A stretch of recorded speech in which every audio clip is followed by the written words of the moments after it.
Right, hello everybody, welcome back to Natural Red YouTube channel. Earlier this week, Leon knocked out Manchester City out of the Champions League, and it got me thinking, has Pep Guardiola underachieved at Manchester City? But before we start, obviously it will be a Champions League final, PSG versus Bayern Munich. We'll be going live, not during, after the game. After the match is finished, I'm going to go live, right? We're going to delve into the tactics of both teams, how they played, what happened. Let's talk about anything that happened during the game. So do smash that like button, subscribe, hit the bell notification so you do get notified when I upload or go live. Let's talk about Man City. So yes, earlier this week, City got knocked out of the Champions League by Lyon, and they played very, very poorly. And it got me thinking. It got the internet, like Twitter, Pep fraud, board fraud.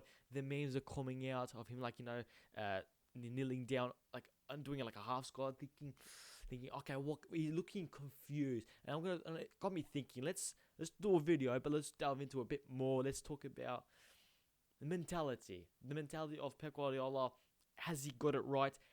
Has he underachieved at Manchester City? We'll delve into that. Let's talk about. So he came into the club about 4 years ago, and he's installed this type of brand of football. He said, okay, new fullbacks out, Zabaleta, Gal Clichy, out you go. We'll bring in Kyle Walker, and so on and so on. So they got different tactics from the get go. Okay, Pep has come in. This beautiful form of football, like an art. It looks like a painting being drawn. It's mesmeric at times, isn't it? It's like a beautiful art, but it's predictable and it's not different. So the team who's the opposition sort of knows what to expect. Okay, we've got to sit back. We've got to be defensively resolute. We've got to be patient. We're not gonna have the ball a lot. We're gonna have 20% of the ball opposition, usually 20 to 40, and whatever. And it's like, we're not gonna have the ball a lot. Let's counter. Let's defend well. We've got to concentrate every single minute because they like to make those underlaps. Manchester City fullbacks and everything, trying to stretch the play to get to the byline, cross it in, and it's really, really mesmeric. Once it comes off, it's just beautiful football at times. But like I said, it's predictable, isn't it? So you got that side. So Pep says, okay, I'm going to bring football to this country. Did he say that? I'm not sure. I'm going to bring a beautiful form of football to this country and win titles at the same time. Domestically, he's killed it. He's killed it basically for 3 years now. First season, he finished 4th, but what can you expect? First season, you're just trying to get into the players' system, trying to get their philosophy through to the players. First season is usually really, really hard, right? So second season, bang, 100 points. Absolutely smashed the league. United were second and they were far away, so that they absolutely pissed the league that season, Manchester City. The third league, Pep Guardiola had Liverpool's team, Jurgen Klopp, coming up against them, one of the best title races in recent years. 97 points, 98 points, both teams were won. It was absolutely ridiculous, right? They were going to the wire. It was almost like both teams were playing perfect football. It was just ridiculous, high standard football, and they won the league. It was sensational by them. Congratulations. 4th season in the Premier League, they obviously lose company. They're starting to get injuries, a bit more. Aguero starting to get faded out of the game. David Silva is also starting to get faded out of the team. Okay, so the new blood is coming in. Phil Foden, Eric Garcia. You got new players into that team. Zinchenko, Angelino, new faces. You can see it. Okay, so you got to say, okay, new faces. How are they going to react? And they were pretty dog shit this season, weren't they? Manchester City. Some would say transition mode. I was like, okay, fair enough. Is it fair enough? I don't know. Spending lots of money. Transition. There's usually no transition for a team like Man City, isn't it? You usually win the league. If you're not, you're out. So out of the 4 years, Pep has been here. He's finished 4th, first, second. First season, you can say, okay, fair play. It's hard to get across your system of players when the bunch of players you've got. Half of them will not suit it. Half of them haven't got that mentality. Half of them do not really like that style, which is fair enough. Not everyone is entitled. Everyone's entitled to their opinion, right? So let's shift them out. And Kolarov, for example, has done well at Roma. So you shift out these fullbacks that don't really like the system, bring in the new ones. So he's won the league twice. He did a quadruple last year with the Community Shield. He beat us to the FA Cup, League Cup, and the Premier League, right? So domestically, he's done well, apart from this year, which is that bonkers, which he should get criticised. I'm not sure why I'm talking about this. But let's talk about the Champions League Man City have been. So for the 4 years, every time City have been knocked out, they've come up against teams they've been favourites against. So against Monaco in the first year, they were favourites, but the young youthful Monaco side had Mbappe. Who else did they have? Mendy, Fabinho, Sidibe, who else did they have? Did they have Moutinho at that stage as well?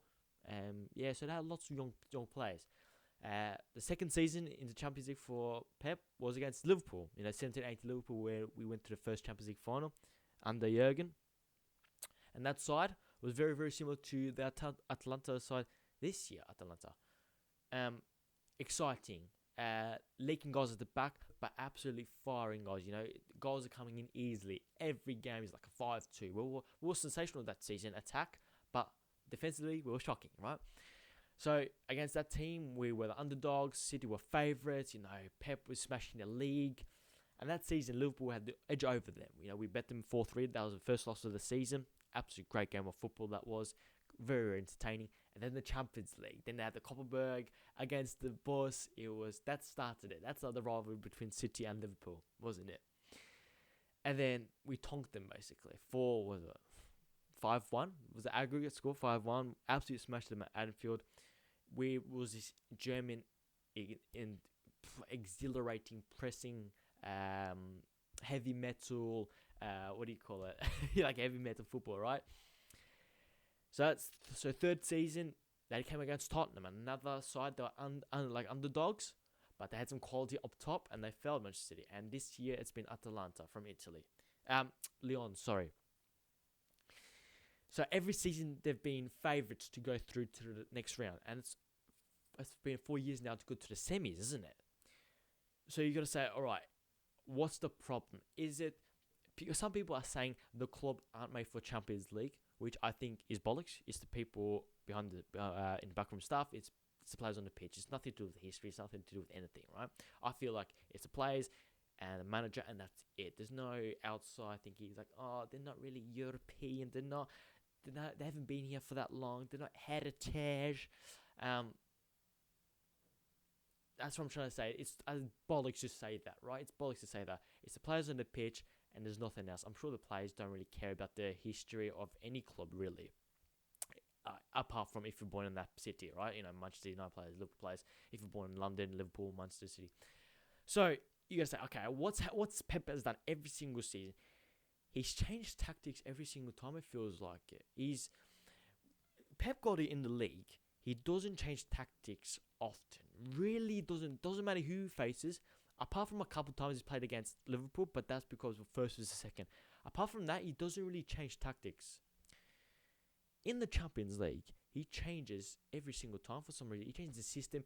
He it looks like he overthinks it, doesn't it? He's focusing on the opposition too much, and he's not focusing on the thing.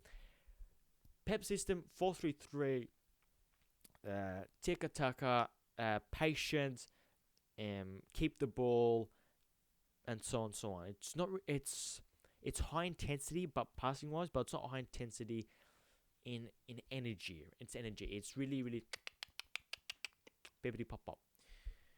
In the Champions League, he's done it a few times now. He's just changed the system for some reason. He worries about opposition. I think too much. I'm not sure why. He's got the best. He's had the best squad for 3 years now in the world. He's had the best squad, right? I'm not hearing this shit, right? He's had the best squad for at least 2 years now, since the 100-point Centurions season. He's had the best squad in the world for 2-3 years, and he hasn't even come close, and that's a worry. And you got to say, okay,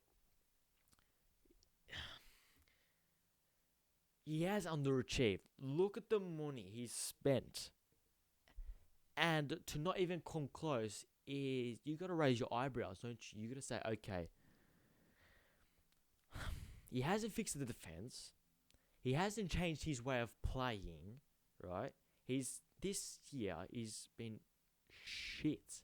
They've been awful, man. I'm not hearing this tiredness. I'm not hearing about this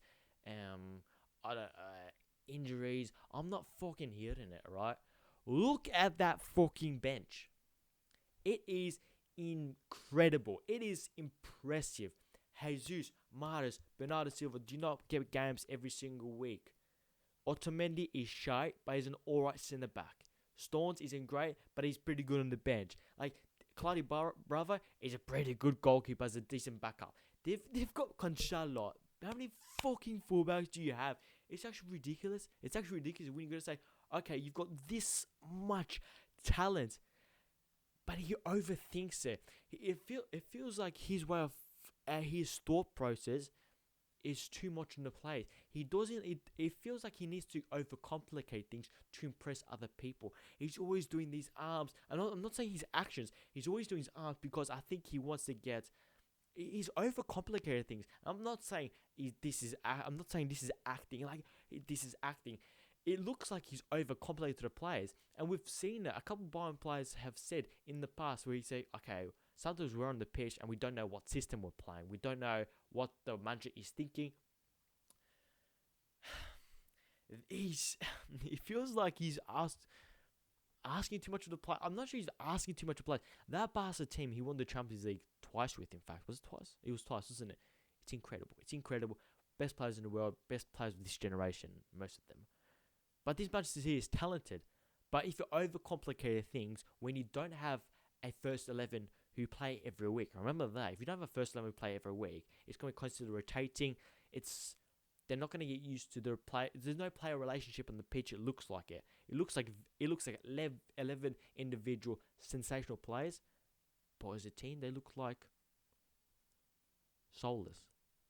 And it's about the whole club, soulless. Even Pep Guardiola, that mentality isn't there to go demand perfection. It is demand perfection, but it's not demand perfection mentally. You got to be fighting for this team for whatever cause. It's a strange one, but I think he has underachieved. That's the only reason he was brought in to Manchester City to win the Champions League. He's fallen short pretty poorly every single year he's been here. He's smashed the domestic side of the game. But before Manchester City, they were winning Premier Leagues under Mancini, Pellegrini. They even don't. Apart from the football, let's be honest. At the end of the day, the football doesn't matter. It's the result at the end of the pitch. Apart from when you got to say Wenger's passing, where it's legacy building, Pep has built a legacy where everyone plays at the back. But to an extent, he hasn't evolved, has he? He hasn't changed. And you got to say he's underachieved at Manchester City. Man City. It has underachieved. So please let me know in the comments down below. Next season, his contract is going to run out. That's his last year. If he doesn't win it, you could have said he's probably failed at Manchester City. Fantastic coach. But the results at the end of the day matters more than the football, doesn't it? Anyways, it's been quite a long video. Let me your thoughts. I'm always interested in your thoughts. And please, I'm not slating him. I'm just expecting a bit more from his side because they've got a fucking close team. Like I said, leave me your thoughts. Follow me on Twitch. Everybody, follow me on social media platforms. Subscribe to this channel. Hit the bell notification. And I'll see you guys later.